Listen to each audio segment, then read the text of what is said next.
Hello, Internet. Welcome to my studio. I made one of these a couple years ago, but I figured it was about time to do another one. The modular synth is a fairly complicated instrument.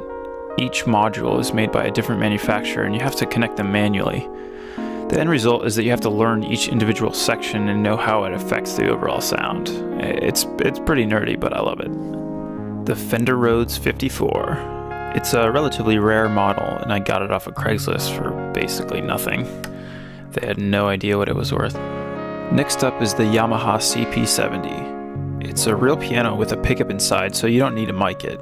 It was originally meant for touring bands, but with the rise of digital keyboards, this 300-pound beast can sit quietly in the studio. I also have a Wurlitzer 200A, which is relatively similar to the Rhodes, but it's slightly brighter.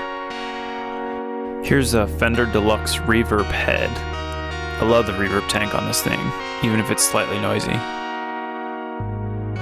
The Roland Juno 60 is my desert island synth. I love this thing. The DX7 is essentially the 80s in a box. Next up is the Korg MS-10.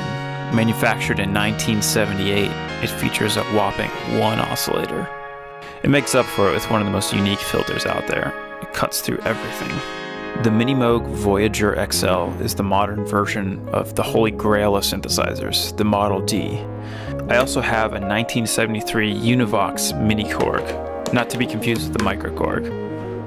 For recording guitars, I use a Riviera IsoCab, and I use a little Vox AC4 for amplification.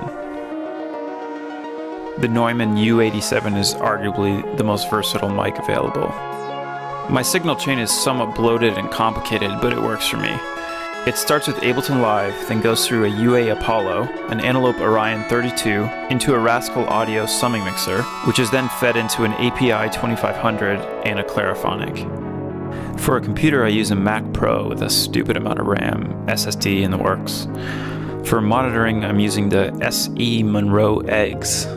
There's also the OP1, a real 808. You can sample it all you want, it's not the real thing. The Omnichord is a pretty fun writing tool.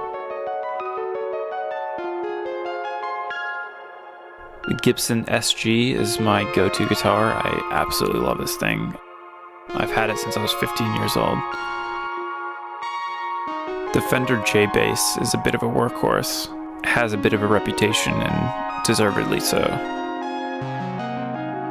When I think about it, I love the process of recording music just as much as the music itself. Creating something out of nothing is something everybody should experience. Though it's easy to fall into the trap of thinking that the gear makes the music. I used to think, if only I had this synth, things would work out.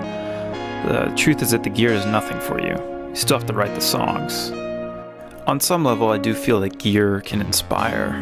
There's something to be said about the tangible physicality of it.